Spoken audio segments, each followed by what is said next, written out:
Spring 1944, Europe holds its breath. From the cliffs of occupied France to the ruined cities of the East, the war has reached a point where everyone knows what must come next. Somewhere, somehow, the Allies will cross the English Channel. The question is not if, but where. Inside his headquarters, Adolf Hitler studies maps covered in pins and lines. To him, the answer seems obvious.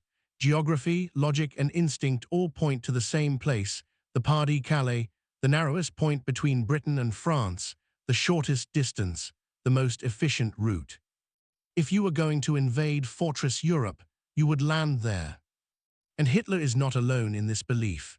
German High Command has spent months reinforcing the region, concrete bunkers, artillery batteries, minefields, miles of barbed wire. The Atlantic Wall grows thicker, stronger, more lethal with every passing week.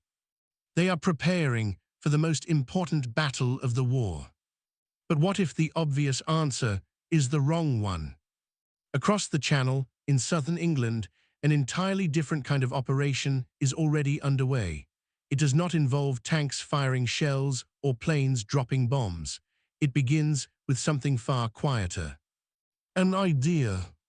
Because the Allies face a problem no army has ever solved before. A direct invasion of Europe will require hundreds of thousands of men landing on hostile shores. If the Germans concentrate their forces at the right place, the invasion could be crushed in a matter of hours. One mistake, and the war could be lost. So instead of simply preparing for battle, Allied planners begin to think differently. What if they could control not just the battlefield, but the enemy's expectations? What if they could decide where the Germans choose to defend? The concept is simple, almost absurd. Make the enemy believe something that isn't true. Not just a small lie, but an entire, convincing reality. A version of the war that exists only in the mind of the opponent. To do that, they will need to exploit one of the oldest weaknesses in human thinking, the tendency to trust what feels logical. The Germans expect an invasion at Pas-de-Calais because it makes sense, because it is rational, because it is what they would do. And that expectation becomes a vulnerability. The Allies begin to build their strategy around this single psychological fact. They won't try to hide their intentions completely. That would raise suspicion. Instead, they will do something far more effective. They will show the Germans exactly what they expect to see. Reports will surface, signals will be intercepted, movements will be observed. Every piece of information will point in one direction, Pas-de-Calais. Not because it's true, but because it's believable. This is the foundation of Operation Fortitude, a plan so ambitious it aims to manipulate the perception of an entire military command structure. And it begins not with weapons, but with illusion. In the countryside of England, strange things start to appear. Camps that seem active but feel oddly empty. Equipment that looks real from a distance but reveals nothing up close. Movements that suggest preparation but never quite lead to action. To an outside observer, it looks like something massive is being assembled. To the Germans watching from afar, through reconnaissance flights and intercepted communications, it looks like confirmation of everything they already believe. An invasion force is gathering. Not in Normandy, but across from Pas-de-Calais. And the more they watch, the more convinced they become. Because the illusion isn't random. It is carefully constructed to align with their expectations. Every detail reinforces the same conclusion. Every signal supports the same story. The Allies are not just hiding the truth. They are replacing it. By the time summer approaches, the stage is set. The Germans are waiting for an attack that makes perfect sense. Their defenses are positioned accordingly. Their strongest units are held in reserve, ready to strike at the place they are certain will be the center of the invasion. They are prepared. They are confident. And they are wrong. Because somewhere else along the French coast, far from the area of greatest expectation, the real invasion is taking shape. Quietly, patiently, almost invisibly. The greatest military operation in history is about to begin. But before a single soldier sets foot on the beaches, the battle for Europe has already started. Not with gunfire, but with belief. By early 1944, the illusion is no longer just an idea. It has to become something the enemy can see, measure, and believe. Because deception at this scale cannot survive on silence alone. It needs weight, shape, evidence, enough detail to convince analysts, officers, and eventually an entire command structure that what they are observing is real. So the Allies begin constructing something extraordinary, an army that does not exist.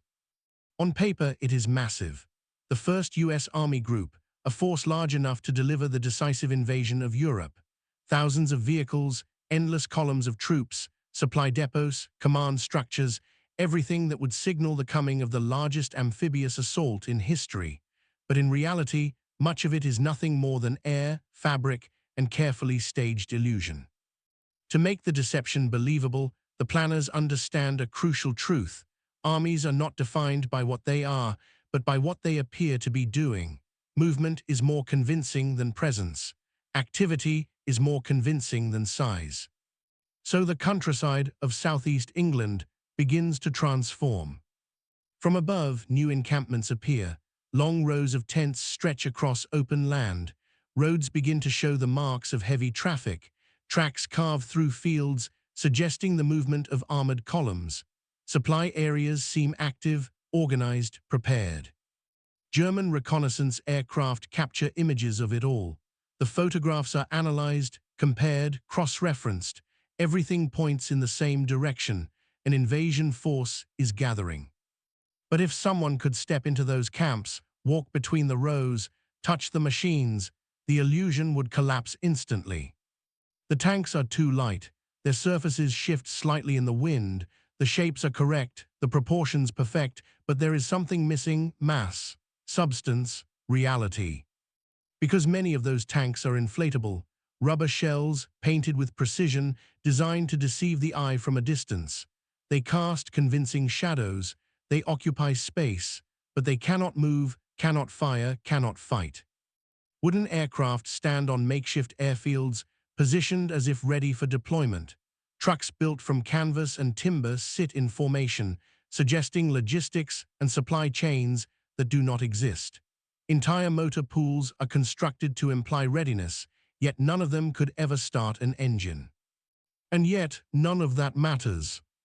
Because the deception is not meant to withstand close inspection. It is designed for distance, for aerial photography, for fragmented intelligence, for observers who will never see the full picture. It is built for interpretation. And the Germans are already interpreting.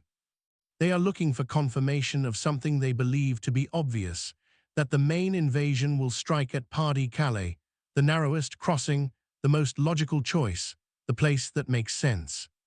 The illusion does not challenge that belief, it reinforces it. But physical deception alone is not enough. A real army does not simply sit in place. It communicates, it coordinates, it generates noise, endless streams of radio traffic that signal preparation, urgency, and intent. So the Allies create that noise. Dedicated units begin transmitting continuous radio signals, carefully crafted to mimic real military communication. Orders are sent, updates are exchanged, logistics are discussed. The structure, the rhythm, even the imperfections of real transmissions are replicated with precision.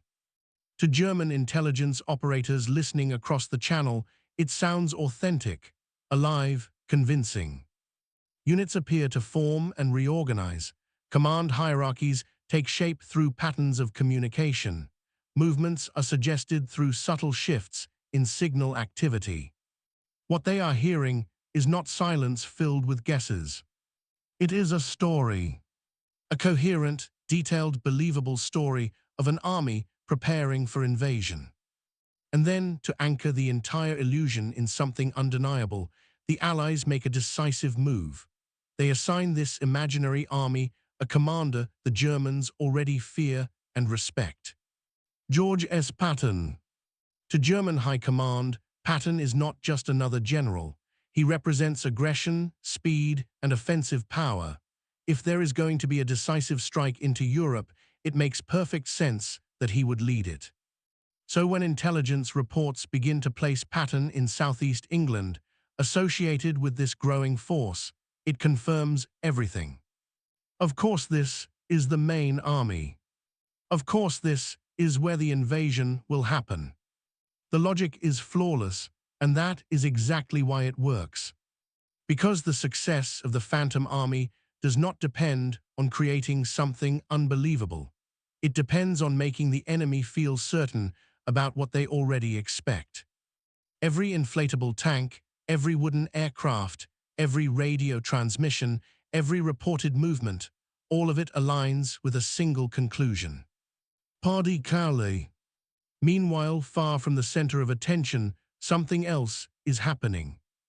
Real soldiers are training, real equipment is being assembled, real ships are being prepared. But these activities are quieter, less visible, less obvious. They do not draw the same level of attention. They do not produce the same volume of signals. Because they are not meant to be seen. The contrast is intentional. Where the Phantom Army is loud, visible, and convincing, the real invasion force is restrained, controlled, and almost invisible. By late spring, the illusion has reached full scale. To German intelligence, the situation appears clear and undeniable. A massive Allied force stands ready across from Pas-de-Calais, led by one of their most formidable generals, supported by constant communication, surrounded by visible signs of preparation. Everything points in one direction. This is where the war will be decided. And so decisions are made. Divisions are positioned to defend the expected landing zone. Armored reserves are held back, ready to respond at the critical moment. Strategic focus narrows, concentrating power exactly where the Allies want it. The Phantom Army has achieved something remarkable. It has not just created a false target. It has shaped the enemy's understanding of reality. It has turned expectation into certainty, and certainty into vulnerability. But even the most convincing illusion has a weakness. It depends on belief. And belief in war is rarely built on evidence alone. It is reinforced by trust. For the deception to hold, the Germans must not only see the signs, they must hear them from sources they consider reliable, voices they believe are telling the truth. And that is where the next phase begins. Not with tanks or radio signals, but with people, with agents, with carefully constructed lies delivered by men the Germans think they can trust. By the time the Phantom Army is in place, the illusion looks convincing from the outside. Reconnaissance photos show movement. Radio signals suggest coordination. Reports point toward a massive buildup across from Pas-de-Calais. But appearances alone are not enough. Because deep inside the German intelligence system, there are analysts whose job is to doubt, to question, to look at fragments of information and ask the one dangerous question every deception fears. What if this is not real? If even a few of them begin to suspect the truth, the entire illusion could collapse. So the Allies understand something critical. The deception cannot rely only on what the Germans observe. It must also shape what they believe they know. And for that, they turn to the most dangerous weapon in the operation: human intelligence. Spies who operate inside the enemy's own network, voices that the Germans trust, sources that have proven reliable over time. But here is the paradox. Many of those trusted agents are not working for Germany at all. They are controlled by the Allies. Some were captured early in the war and turned. Others volunteered. A few were entirely fictional identities, created and maintained with meticulous detail. Together, they form a network of deception so precise that it does not just feed false information, it builds an entire alternative reality. At the center of this network is one man, Juan Pujol Garcia. To the Germans, he is known as Garbo, a codename inspired by the actress because of his remarkable ability to perform, to deceive, to make fiction feel real. But Garbo is not a trained spy in the traditional sense. He begins as an ordinary man with an extraordinary idea that he can infiltrate German intelligence and then secretly serve the Allies. Over time, he builds credibility.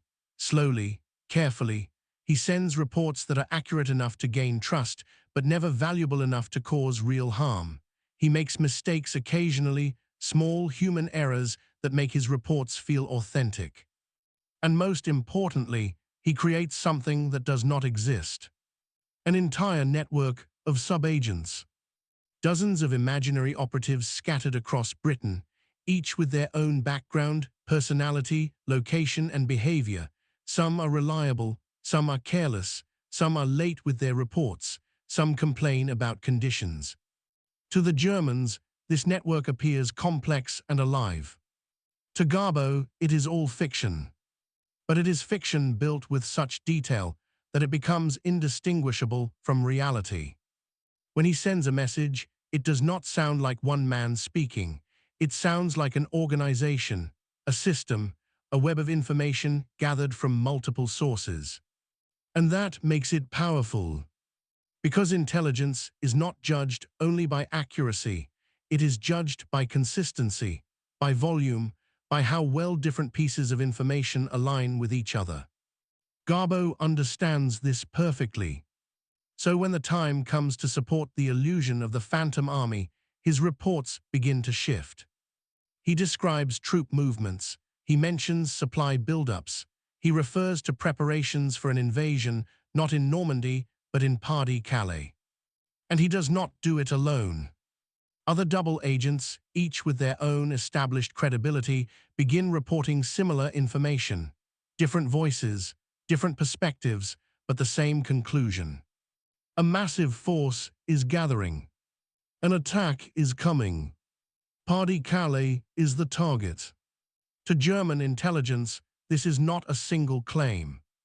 It is confirmation from multiple independent sources. And that changes everything. Because now the illusion is no longer based on observation alone. It is supported by trusted human intelligence, by agents who have been reliable in the past, by reports that fit perfectly with what reconnaissance and radio interception already suggest. The story becomes complete. And once a story feels complete, it becomes very difficult to challenge, even when contradictory information appears. And it does. There are signals, fragments, hints that something might be happening elsewhere, unusual activity in Western England, minor inconsistencies in timing, reports that do not fully align.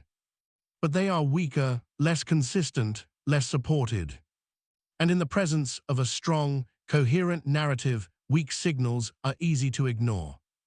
Garbo plays a crucial role in this moment. At times, he even sends warnings about possible Allied movements outside Pas-de-Calais. But these warnings are carefully delayed, timed so that they arrive too late to be useful, just enough to maintain his credibility without ever disrupting the larger deception. It is a delicate balance. Too much accuracy, and he risks exposing real operations. Too much falsehood, and he risks losing trust. But he navigates it perfectly. And the Germans believe him. So much so that they reward him. They treat him as one of their most valuable assets. They rely on his reports to make strategic decisions. Decisions that will shape the outcome of the war. What makes this phase of the operation so powerful is not just the lies themselves. It is how those lies interact with human psychology. The Germans are not being forced to believe something absurd. They are being guided toward a conclusion that feels logical, that aligns with their expectations, that is reinforced from multiple directions, visual, technical, and human. Every piece of the puzzle fits. And when everything fits, doubt disappears. By the time the invasion draws near, German High Command is not uncertain. They are confident that they understand the enemy, confident that they know where the main attack will come, confident that they are prepared. And that confidence is the final layer of the deception, because it prevents them from asking the one question that could change everything. What if we are wrong? The battlefield, at this point, is no longer just physical terrain.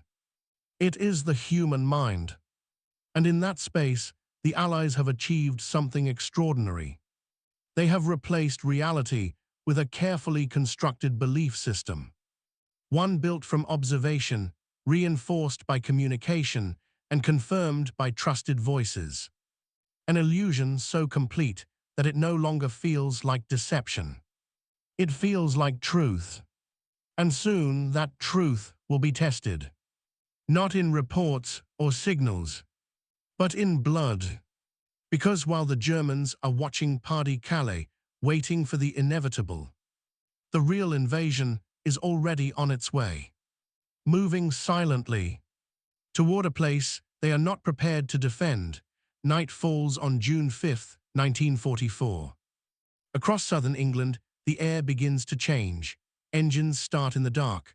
Orders are whispered, checked, repeated. Thousands of men move toward ships that wait in silence along the coast. The largest invasion force in history is no longer an idea, no longer a plan. It is about to become reality. In the early hours of June 6th, the first phase begins. Aircraft cross the channel under cover of darkness. Paratroopers prepare to jump into enemy territory, scattered across fields and roads they have never seen before. Many will land far from their intended zones. Some will never regroup, but that is part of the design. Confusion. Because while this is happening, German command is still trying to understand what they are seeing.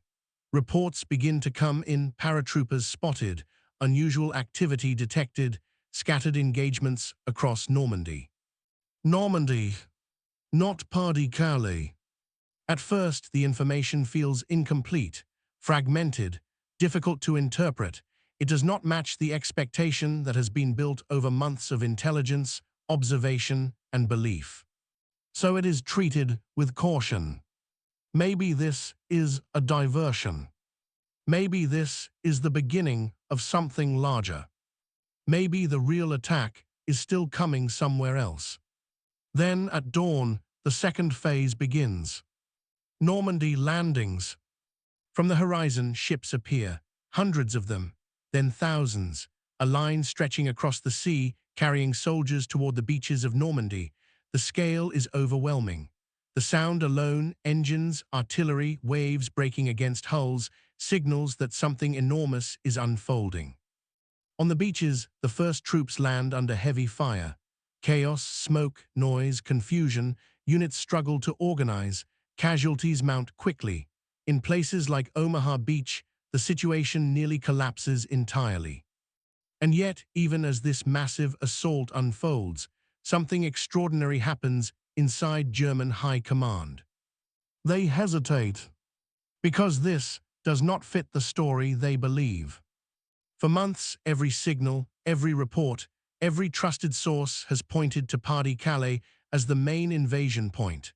That belief has been reinforced again and again until it feels undeniable. So when the attack comes at Normandy, it creates doubt, not about the intelligence, but about the attack itself. Is this the real invasion?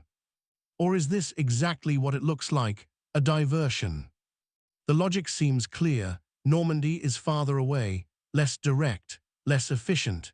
If you were planning the decisive strike into Europe, why would you choose this location over Pas-de-Calais? Why attack where it is harder? The answer from their perspective is simple. You wouldn't. And so, even as Allied forces fight to establish a foothold on the beaches, German command holds back critical reinforcements. Panzer divisions that could counterattack immediately are not deployed. They are kept in reserve, waiting for the real invasion, for the moment when the main force will reveal itself at Pas-de-Calais. This hesitation becomes the most important decision of the day. Because time in an invasion is everything. Every hour that passes allows more troops to land, more equipment to arrive, more organization to replace chaos. What begins as a fragile, uncertain foothold slowly becomes something stronger. More stable, more permanent. On the ground, Allied soldiers push inland. Resistance is fierce, but it is fragmented. Without immediate, concentrated counterattacks, German defenses struggle to contain the breach. And still, the belief holds. Even as reports confirm the scale of the landing, even as evidence accumulates that this is no small diversion, the expectation of a second, larger attack at Pas-de-Calais remains. It has been built too carefully, reinforced too consistently, trusted for too long. To abandon it now would mean admitting that everything they believed, everything they prepared for, was wrong. And in war, that is one of the hardest things to do. So the reserves remain where they are. The strongest units wait, and the window of opportunity widens. By the time the reality becomes undeniable that Normandy is not a diversion, but the main invasion, it is already too late. The Allies have established a firm position. Reinforcements continue to arrive. Supply lines begin to stabilize. The invasion, once vulnerable, becomes unstoppable. What makes this moment so extraordinary is not just the scale of the operation, but the fact that it succeeds not only because of military force, but because of belief. The Germans are not defeated on the beaches alone. They are defeated in the decisions they do not make, in the actions they delay, in the forces they choose not to move, because they are still fighting a version of the war that does not exist, a version shaped by months of deception, by inflatable tanks, false radio signals, and carefully crafted lies delivered by trusted agents. The Phantom Army never fires a shot, and yet it holds entire divisions in place. It keeps them waiting, watching, expecting something that will never come. Pas-de-Calais remains heavily defended long after the invasion has begun. Even days later, German command continues to believe that a second landing is imminent, that Normandy is only the first phase of a larger plan. And that belief continues to weaken their response. By the time they fully commit to the reality in front of them, the balance has already shifted. The Allies are no longer trying to survive the landing. They are preparing to advance. What began in darkness, with uncertainty and risk, becomes the turning point of the war in Western Europe. And it happens not just because soldiers landed on the beaches, but because, at the most critical moment, the enemy was looking in the wrong direction. The illusion held long enough. And in war, sometimes that is all it takes. When the smoke begins to clear over Normandy, the outcome is not yet fully decided, but something irreversible has already happened. A foothold has become a front. A risk has become momentum. And behind it all, almost invisible, the illusion still lingers. Because the most remarkable part of the deception is not that it worked on the day of the invasion. It's that it kept working, even after the truth was right in front of them. For days, then weeks, German high command continues to hold significant forces near Pas-de-Calais. The belief in a second, larger invasion refuses to disappear. Reports are reinterpreted. Signals are questioned. Every new development is filtered through the same assumption that has guided them for months. That Normandy is not the main event. That the real blow is still coming. This is the final success of Operation Fortitude. It does not just mislead the enemy once. It reshapes their thinking so deeply that even reality struggles to correct it. Entire armored divisions remain out of position. Critical reinforcements are delayed. Opportunities to contain and repel the invasion slip away, one decision at a time. And with each passing day, the balance shifts further. What could have been a desperate battle for survival becomes a steady expansion. Allied forces push inland, supply lines strengthen, coordination improves. What began as chaos transforms into structure, then into dominance. The cost of hesitation becomes visible, not in a single moment, but in everything that follows. Because in war, failure is not always the result of a wrong action. Sometimes it is the result of the right action taken too late. The German command was not unaware, they were not blind, they had information, they had intelligence, they had reports that, if interpreted differently, might have revealed the truth sooner. But they also had something else. Certainty. And certainty, when built on illusion, becomes a trap. It narrows perception, it filters reality, it makes alternative explanations feel unlikely, even impossible. The stronger the belief, the harder it becomes to abandon. So even as Allied forces advance across France, the shadow of Pas-de-Calais remains, a place that continues to hold attention, resources, and expectation, long after it has lost its strategic importance.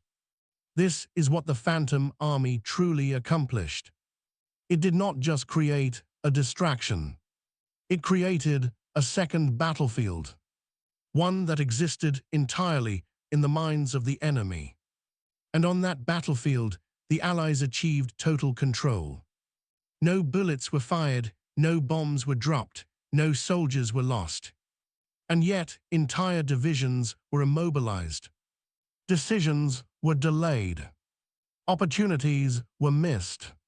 Lives were saved, not by force, but by confusion.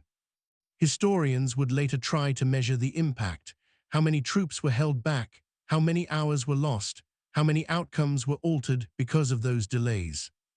The exact numbers are impossible to calculate, but the effect is undeniable. Without the deception, the invasion of Normandy would have faced a far stronger, faster, more coordinated response. The beaches might have become a graveyard instead of a gateway. Instead, they became the beginning of the end. As Allied forces break out of Normandy and begin their advance toward Paris, the illusion finally begins to fade. Reality asserts itself. The scale of the invasion, the speed of the advance, the collapse of defensive lines, these things can no longer be ignored. But by then, it no longer matters. The moment has passed. The window has closed. The decisions that needed to be made were not made in time. And that is the true legacy of the operation. It did not destroy the enemy's strength. It delayed its use. It did not eliminate resistance. It weakened its coordination. It did not win the war on its own, but it made victory possible.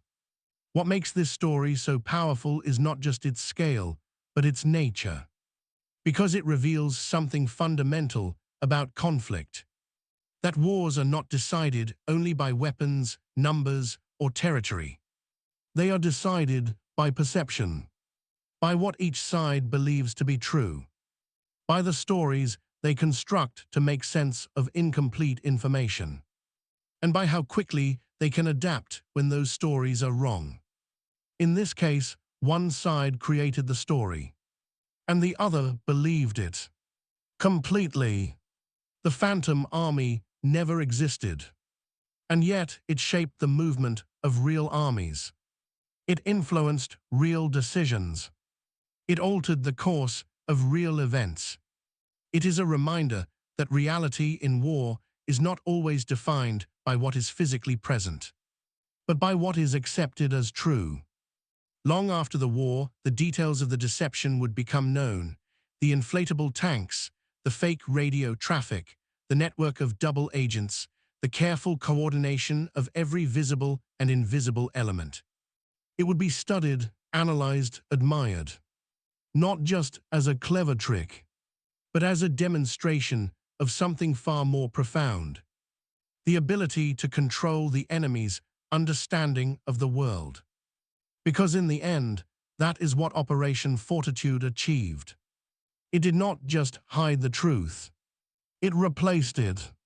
And in doing so, it proved that sometimes the most powerful weapon in war is not something you can see or touch or fire. It is an idea, a belief, a version of reality that feels so convincing that it becomes indistinguishable from the truth. The Allies did not just land in Normandy. They arrived there protected by an illusion. And by the time that illusion disappeared, the outcome of the war had already begun to change. Not with a single battle, but with a single, decisive advantage. They were fighting an enemy who believed in something that was never there. And sometimes that is enough to win without fighting at all.